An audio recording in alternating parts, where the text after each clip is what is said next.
In sun-spangled New Orleans, Super Bowl VI unfolded in a panorama of pageantry. This brilliant backdrop was spiced by a surprise arrival, the Miami Dolphins. The Dolphins were born in expansion, and during their first 4 years, they sought only respectability. Now, after 2 seasons under Don Shula, they were saluted as champions of the AFC. They had arrived at pro football's most important moment. And in the carnival atmosphere of Super Bowl VI, the Dolphins would celebrate the joy of an incredible season.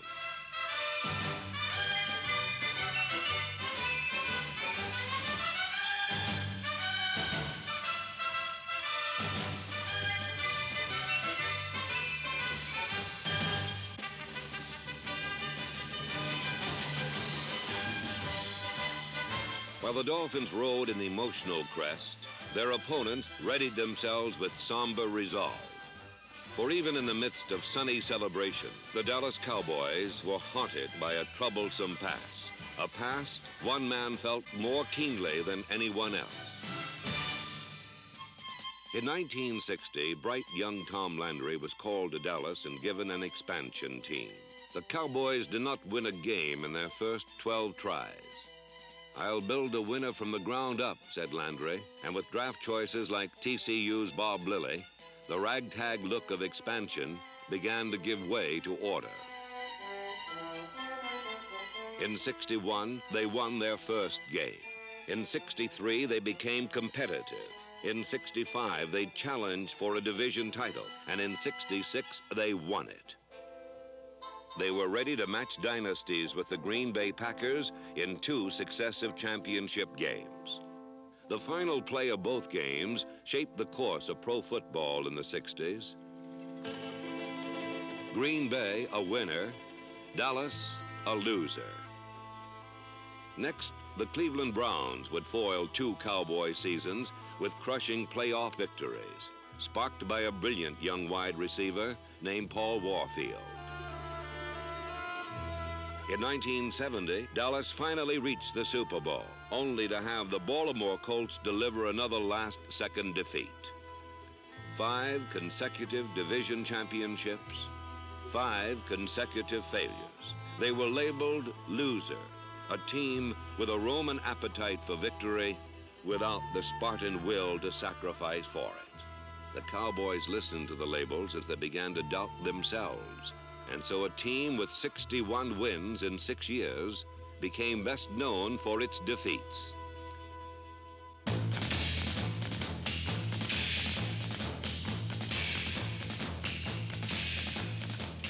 In Super Bowl VI, Dallas was determined to conquer its past as well as the Dolphins.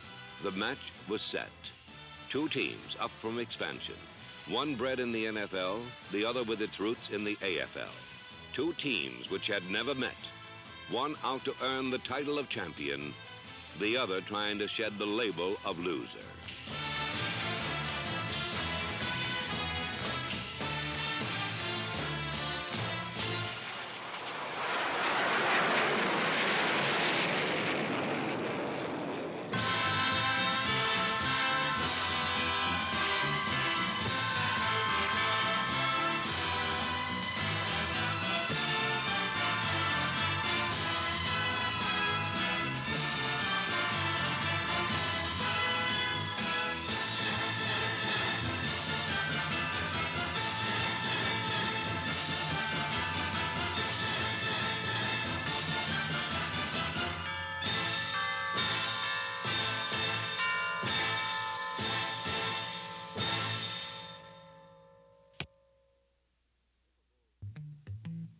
Super Bowl VI matched 2 coaching philosophies: Tom Landry's multiple offense, Don Shula's basic ball control.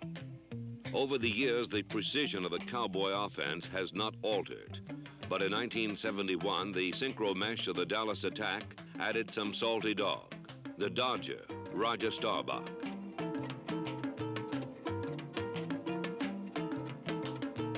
The scramble is not Tom Landry's favorite play, but Staubach had successfully used the tactic in 9 straight victories since being named starting quarterback.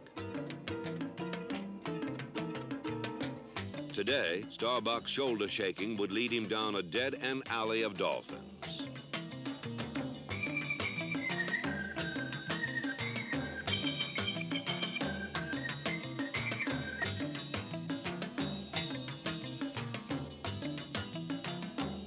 In the first quarter, Starbuck left the pocket 5 times and lost a total of 9 yards.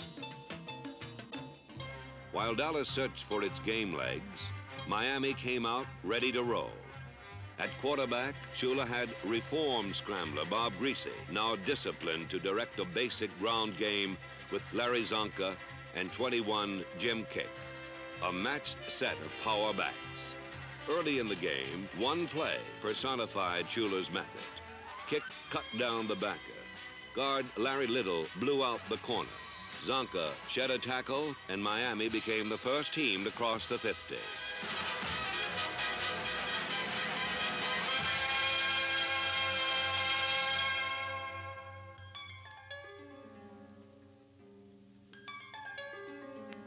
Larry Zonka fumbled for the first time in 238 carries, and a moment of early Dolphin advantage passed to the Cowboys. The young Dolphin defense turned to its leader, Nick Buonaconte. Starbuck returned with a plan to strike at this Miami nerve center to gain control of Buonaconte's middle area. The implement of attack was a running game designed to start flow one way, then send the ball carrier cutting sharply back against the grave. Trapped out of position and blocked on every play, Buonaconte saw control of the middle slipping through his fingers as Dallas running backs began to probe the heart of the Dolphin defense.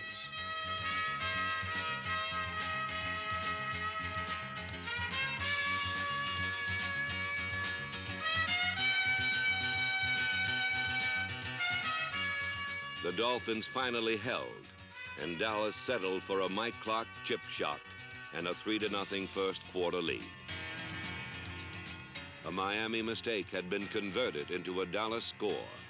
One game plan had faltered. Another was beginning to assert itself. The shadowy shapes of Cowboy past haunted Landry. A symbol of Dallas defeat had returned wearing aqua. To end the Paul Warfield curse, Landry dispatched number 34, Cornell Green, to follow every movement,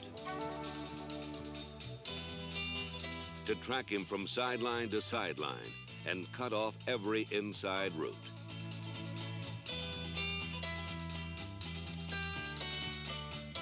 With Green blanketing inside, cornerback Mel Renfro could drop outside. Smothered inside out, Warfield began to feel pressure where there was none. To stop the Dolphin ground game, Landry turned to another source. Bob Lilly had shared every nightmare the Cowboy passed. Now he set out to rid himself of the memory.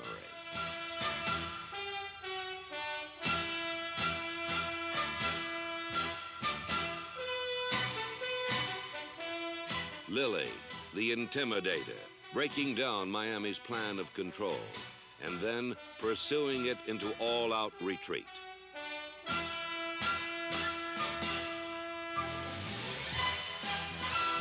In the heat of the moment, ex-scrambler Bob Greasy had reverted to his old wild ways.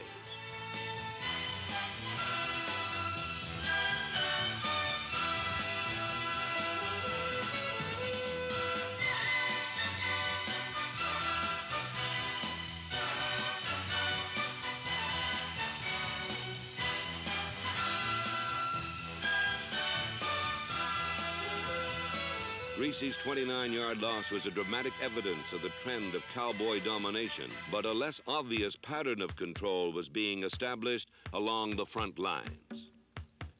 Liscio, Nyland, Manders, Nye, and Wright, the Cowboy offensive line, a machine well-oiled with experience, now held sway in the trenches.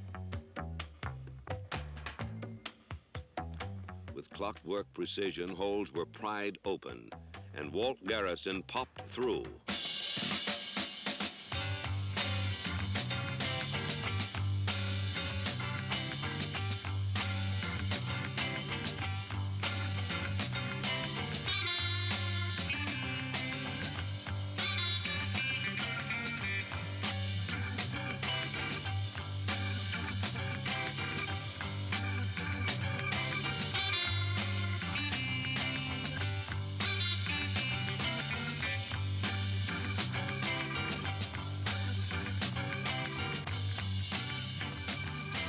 The rugged kinship of Garrison and the offensive line softened Miami resistance. Now Staubach could rest easy in the pocket and strike up a passing attack.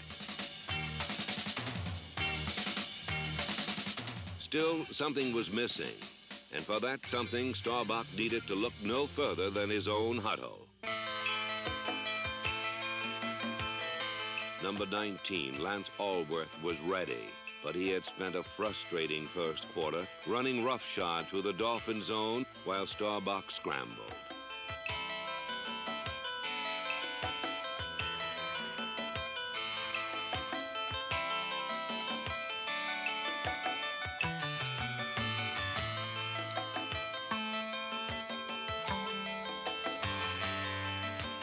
He took his problem to the proper authority. And when the Dallas ground game stalled, the magical hands of Lance Allworth were ready. For a decade, the feats of this man have been legend, but now he was about to make what he would call later the two most important catches of his career.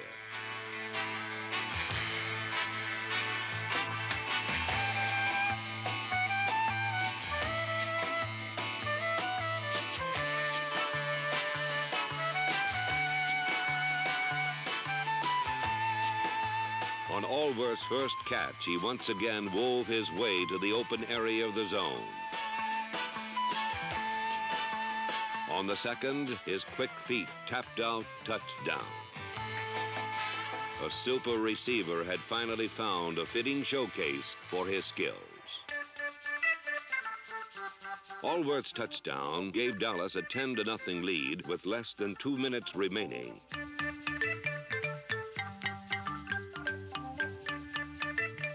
Warfield finally sifted through his escort to put the Dolphins within range at the Dallas 24. But Miami touchdown hopes fell harmlessly off Warfield's chest. A replay demonstrates why. Warfield broke free behind Green, but the Dallas safety reacted back to deflect the ball.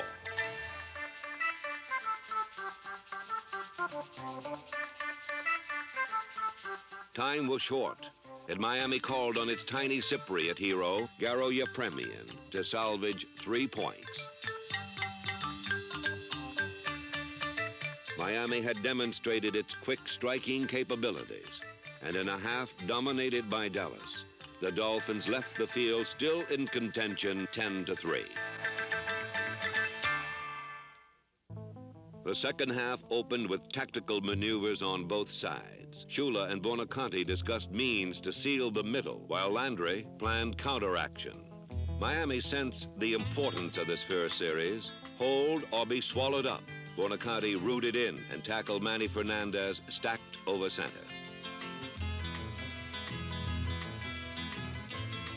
The shocked Dolphins watched Dallas fly outside. The flanks opened, and Dwayne Thomas flowed into the secondary.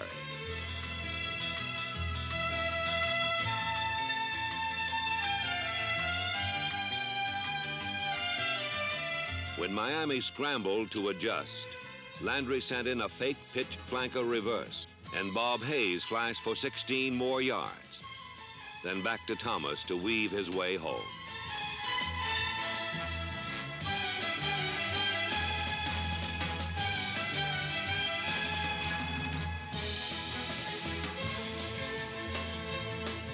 "71 yards in 8 plays, 7 of them sweeps, and the stunned Dolphins were suddenly down 17-3.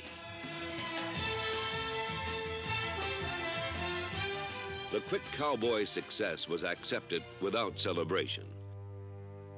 Still, half a game remained, and Dallas had been guilty before of accepting victory too quickly. Veterans remembered other games seemingly won, only to be lost. This time, they would not rest until they had thrown off the demon of defeat.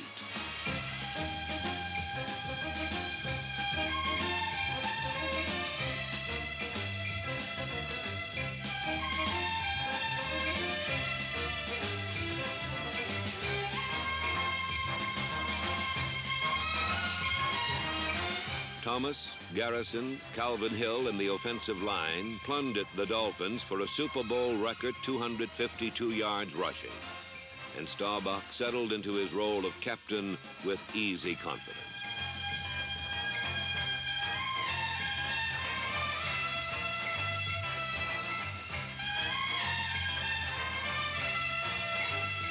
But each time Staubach reached back to put Miami away for good, the staggering Dolphins would hold on by a fingertip. Every time it was cornered, the scruffy, no-name defense would hold its own, then lash back.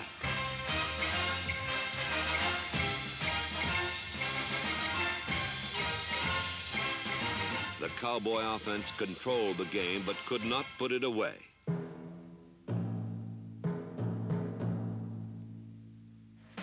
Dolphin fate lay in the hands of a defense called Doomsday. Doomsday measured Miami for defeat.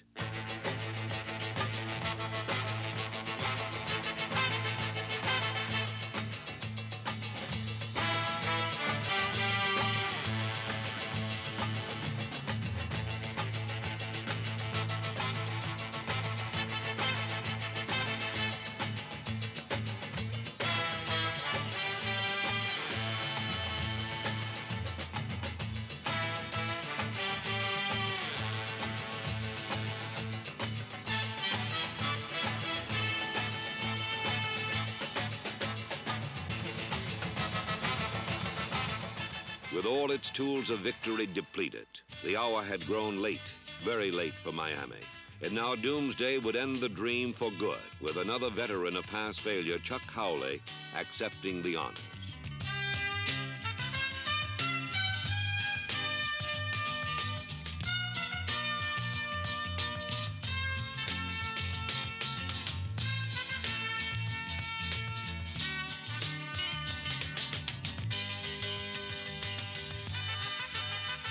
In every season since 1966, Tom Landry had watched his team lose the one game that really mattered. Now he looked on as his Dallas Cowboys finally sealed sweet victory.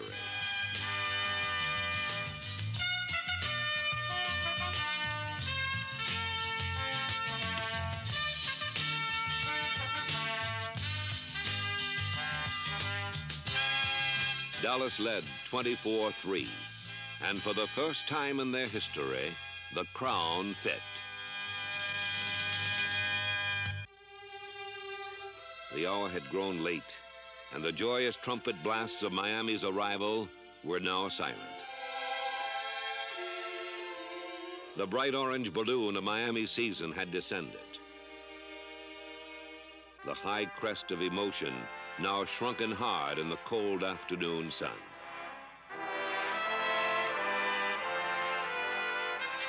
But a memory remained, the image of a remarkable season put together by an unlikely team. The Dolphins were determined to have one last moment.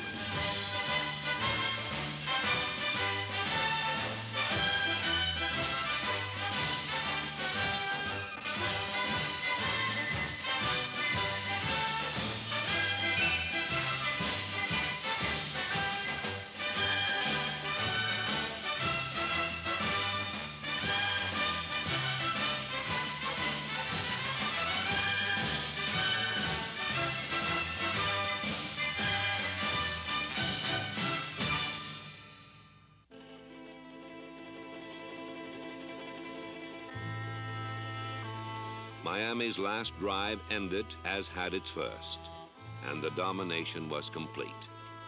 In the gloom of the moment, the Dolphins could not be consoled. But a real triumph remained. They had come so far, so fast, and they would get another chance. Dallas had needed 6.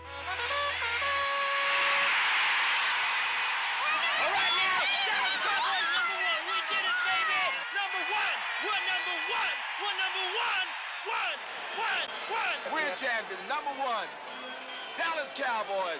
Hey, Bob, who got that ball? Well, he fumbled, and then I hit it. It hit his slide. Yeah, he fumbled it, and then whenever he went to get it, I hit it with my hand. What a time to get it. Just think, those people that had those white handkerchiefs waving before we came out, I ain't gonna use them to dry their eyes now.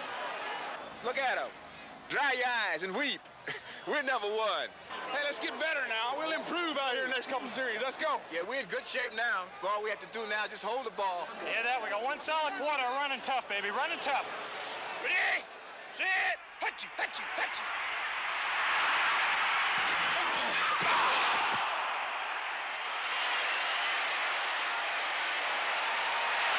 All right, Mike Ditka. All right. Ditka's catching the ball, but he can't hold on to his shoe now. Big Mike, come on, Big Mike. Get that shoe on, get back in there.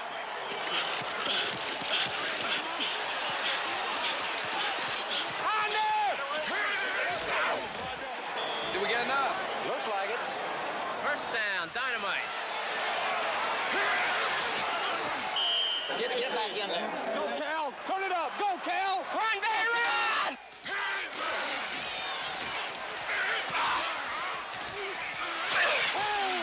I can feel it. What a shot. Get up, Calvin. Get up, Calvin, and run harder, baby. Whoa, he's a little bull. Look at him.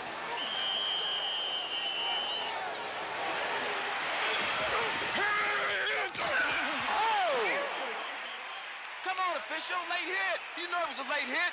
Don't hit him, Calvin. Don't hit him. You're too big. Gotta be cool. You gotta be cool.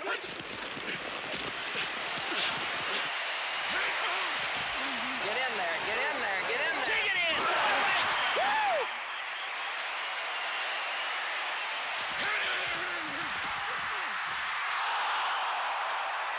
God, dog it every time he goes up in the air, he loses the ball. Stay on your feet. Dog. Got it?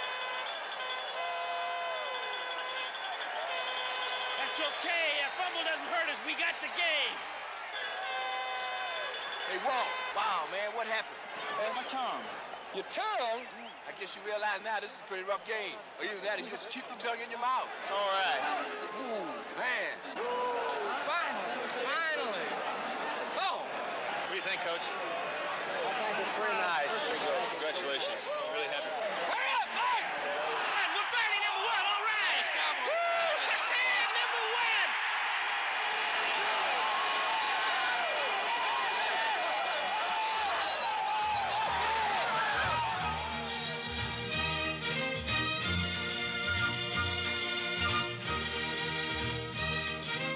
The Dallas Cowboys accepted their championship, not with a wild scream of triumph, but with an easy sigh of relief. 12 years separated Tom Landry from his first dream to its realization, and in the end, the long, hard road made the final destination seem all the sweeter.